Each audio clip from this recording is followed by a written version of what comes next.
ബഹുമാനീയരും പ്രിയപ്പെട്ടവരുമായിട്ടുള്ള ഏവരുമേ, പ്രത്യേകിച്ച് ഈ ദിവസങ്ങളിൽ റിട്ടയർ ചെയ്യുന്ന നമ്മുടെ പ്രിയപ്പെട്ടവർ, പ്രിയ സഹപ്രവർത്തകർ, ആരോഗ്യ വകുപ്പിനെ സംബന്ധിച്ചിടത്തോളം, മെഡിക്കൽ വിദ്യാഭ്യാസ വകുപ്പിനെ സംബന്ധിച്ചിടത്തോളം വാസ്തവത്തിൽ വലിയ നഷ്ടമാണ്. നമ്മൾ ഒരു റിലേ നടക്കുമ്പോൾ താരങ്ങൾ ആദ്യത്തെ ആളിൽ നിന്ന് ഇത് കൈമാറുമ്പോൾ രണ്ടാമത്തെ ആൾ കുറച്ചു ദൂരം ഓടി ആ ഒരു മൊമെൻറ്റം ഗെയിൻ ചെയ്തതിന് ശേഷമാണ് ഇത് ഏറ്റുവാങ്ങി അടുത്ത ആളിലേക്ക് പോകുന്നത്. അപ്പോൾ സർക്കാർ സംവിധാനത്തിൽ പലപ്പോഴും അത് നമുക്ക് സാധ്യമാകുകയില്ല.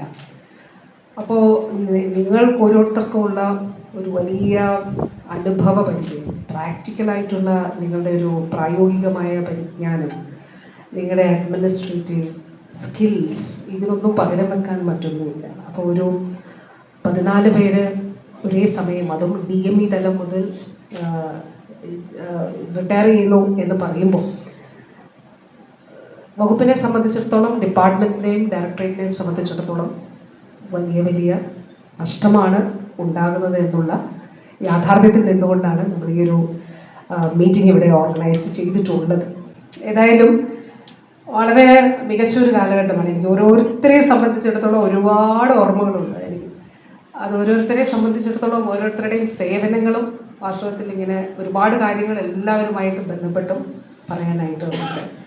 ഞാൻ എല്ലാവരുടെയും സർവീസസ് സംബന്ധിച്ചോ അല്ലെങ്കിൽ കോൺട്രിബ്യൂഷൻ സംബന്ധിച്ചോ പറയാനായിട്ട് ഈ സമയം എടുക്കുന്നില്ല. പക്ഷേ definitely I am acknowledging all the wonderful services you have done, not only during this period but the entire period of your career.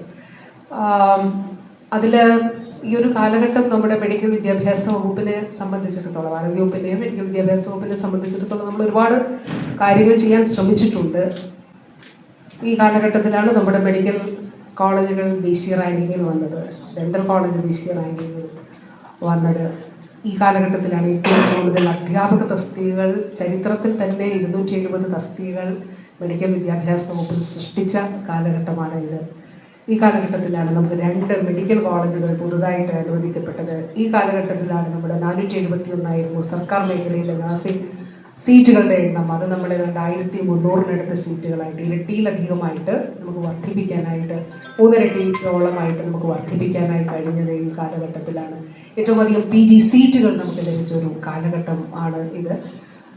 അതോടൊപ്പം പുതിയ പുതിയ ഒരുപാട് ഡിപ്പാർട്ട്മെൻറ്റുകൾ, ഇപ്പോൾ കാലാനുസൃതമായിട്ടുള്ള ഡിപ്പാർട്ട്മെൻറ്റുകൾ, ഇപ്പോൾ ക്രിട്ടിക്കൽ കെയർ വളരെ എസെൻഷ്യലാണല്ലോ. മെഡിക്കൽ കോളേജുകളെ സംബന്ധിച്ചിടത്തോളം ഏറ്റവും നമ്മൾ ഫോക്കസ് ചെയ്യേണ്ട, കെയർ കൊടുക്കേണ്ട മേഖല ക്രിട്ടിക്കൽ കെയറുമായിരുന്നു. നമ്മളൊരു ഡിപ്പാർട്ട്മെൻ്റ് ആയിരുന്നു, അതിന് കോഴ്സുകളായിരുന്നു. ജെറിയാട്രിക് ഡിപ്പാർട്ട്മെൻറ്റ്, ജെനറ്റിക്സ് ഡിപ്പാർട്ട്മെൻറ്റ്, അങ്ങനെ വിവിധ പുതിയ പുതിയ പുതിയ ഡിപ്പാർട്ട്മെൻറ്റുകൾ നമുക്ക് ഈ കാലഘട്ടത്തിൽ ആരംഭിക്കാൻ കഴിഞ്ഞത്.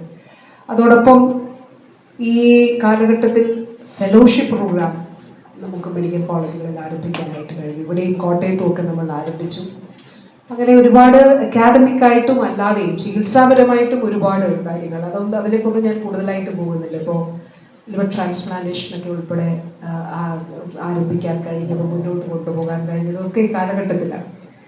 ഞാൻ പറഞ്ഞത്, ഇത് ഞാൻ എപ്പോഴും എല്ലാ പൊതു സമ്മേളനങ്ങളിൽ ഞാൻ പറയുന്നൊരു കാര്യം, നമ്മുടെ വകുപ്പെന്നോ ഡിപ്പാർട്ട്മെന്റ് എന്ന് പറയുമ്പോൾ ഒരു വ്യക്തിയല്ല, ഇതൊരു ടീം വർക്ക്. ഏതെങ്കിലും ഭാഗത്തൊരു പ്രശ്നം ഉണ്ടായാൽ അത് നമ്മുടെ മൊത്തം സിസ്റ്റത്തെ അഫക്റ്റ് ചെയ്യും. അതുകൊണ്ട് തീർച്ചയായിട്ടും അത് മാത്രമല്ല, നിങ്ങളൊക്കെ ഇതിൻ്റെ ലീഡേഴ്സാണ്. അപ്പോൾ ഇത്രയും കാര്യങ്ങൾ ഈ ഒരു കാലഘട്ടത്തിൽ ചെയ്യാൻ കഴിഞ്ഞതിൽ അതിലെ നേതൃത്വം നൽകിയവരാണ് നിങ്ങൾ ഓരോരുത്തരും. ഇപ്പോൾ DME സംബന്ധിച്ച് പറയുമ്പോൾ JDME ആയിട്ടിരിക്കുമ്പോൾ കോവിഡ് സമയത്താണ് ഈ കാലഘട്ടത്തിൽ, അതിന് മുമ്പ് 2020 ഡോക്ടർ തോമസ് മാത്യു അദ്ദേഹം JDME ആയത്. 2022 വരെ JDME ആയിരുന്നു. അപ്പോൾ ആദ്യത്തെ ഒരു വർഷം ഈ സർക്കാരിൻ്റെ കാലഘട്ടത്തിലും നമ്മൾ സെക്കൻഡ് വേവും പിന്നെ തേർഡ് വേവും 2022 മാർച്ച് ഏപ്രിൽ വരെ. ഞാൻ ആദ്യം ഓർക്കുന്നത് JDME ഏൽപ്പിച്ച ഏറ്റവും പ്രധാനപ്പെട്ട ഒരു ടാസ്ക് പരിയാരം മെഡിക്കൽ കോളേജിനെ സംബന്ധിച്ചായിരുന്നു.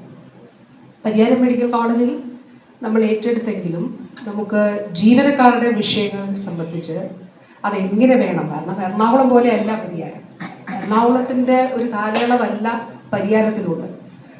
അപ്പോൾ ഏത് രീതിയിലാണ് ഈ ജീവനക്കാരുടെ ആകിരണ പ്രക്രിയ നടക്കുന്നത് എന്നുള്ളത് പറയുമ്പോൾ വളരെ എളുപ്പമാണ്, പക്ഷെ വളരെ സങ്കീർണമായിട്ടുള്ള ഒരു കാര്യമാണ്. അപ്പോൾ അതിന് നമ്മൾ മണിക്കൂറുകൾ ഇവിടെ മീറ്റിംഗ് ചേർന്നു. അതിനുശേഷം അതിന് കൃത്യമായിട്ടുള്ളൊരു പ്ലാൻ തയ്യാറാക്കി JDME തന്നെ നേരിട്ട്, ഇപ്പോഴത്തെ DME തന്നെ നേരിട്ട് അവിടെ പോയി ജീവനക്കാരുമായിട്ട് സംസാരിച്ചു, ആശയവിനിമയം. അത് വളരെ പ്രധാനപ്പെട്ട ഒരു കാര്യമാണ്. ഇത് അവരെ മനസ്സിലാക്കിപ്പിക്കുക എന്നുള്ളത്. ഇപ്പോഴും മനസ്സിലാക്കാത്ത ചില പ്രശ്നങ്ങൾ അവിടെ നിലനിൽക്കുന്നുണ്ട്, ഒറ്റപ്പെട്ട പ്രശ്നങ്ങൾ. എന്നിരുന്നാൽ പോലും ഇത് മനസ്സിലാകും, അവരത് ഉൾക്കൊള്ളുക, ഇതെല്ലാം വളരെ പ്രധാനപ്പെട്ടത്. അങ്ങനെ ഒട്ടേറെ കാര്യങ്ങൾ പെട്ടെന്ന് മനസ്സിലേക്ക് കടന്നു വരുന്നത് ഞാൻ ഓർക്കുന്നു.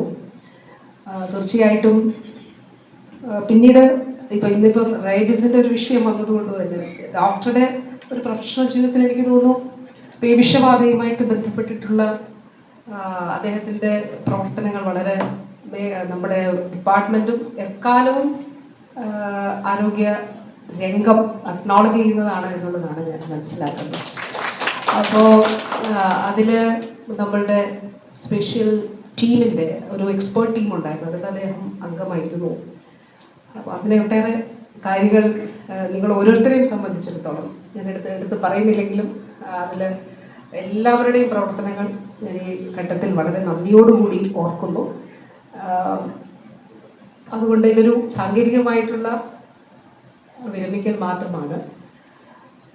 നിങ്ങൾ ഓരോരുത്തരെയും സംബന്ധിച്ചിടത്തോളം ഇതിപ്പോൾ നമുക്ക് നമ്മുടെ ജീവിതത്തിൻ്റെ ഒരു ഘട്ടം എന്നുള്ളത് മാത്രമേ ഉള്ളൂ. പക്ഷേ ഈ ഒരു അനുഭവ പരിചയവും പ്രാഗൽഭ്യവും നേതൃപാഠവും കൊണ്ട് തീർച്ചയായിട്ടും കൂടുതൽ കാര്യങ്ങൾ നമുക്ക് ആരോഗ്യരംഗത്തിന് അതോടൊപ്പം തന്നെ നമുക്ക് സർക്കാർ മേഖലയ്ക്ക് ഉൾപ്പെടെ നൽകാൻ കഴിയും. നിങ്ങൾക്ക് ഓരോരുത്തർക്കും നിങ്ങളെ ഓരോരുത്തരെയും ഹൃദയപൂർവ്വം, ഒപ്പം നിങ്ങളുടെ എല്ലാ പ്രിയപ്പെട്ട കുടുംബങ്ങളെയും ഞാൻ ഈ അവസരത്തിൽ എല്ലാം ആദരവും അറിയിക്കുന്നു. എല്ലാവിധമായിട്ടുള്ള മംഗളങ്ങളും നേരുന്നു, എല്ലാ നന്മകളും നേരുന്നു. നമ്മൾ ബി വിത്ത് അസ് എന്ന് മാത്രമാണ് എനിക്ക് പറയാനുള്ളത്. You will always be with us and thank you very much. And thank you. ഞാനൊരു അതിശയോക്തിയിൽ പറയുന്നില്ല, നിങ്ങൾ ഓരോരുത്തരോടും ഹൃദയത്തിൽ നിന്ന്, ഹൃദയത്തിൻ്റെ ഭാഷയിൽ I would like to take this opportunity to thank each one of you and also നമ്മുടെ എല്ലാവിധമായ ആദരവും അറിയിച്ചുകൊണ്ട് എല്ലാ നന്മകളും നേരുന്നു. Thank you very much. Thank you madam.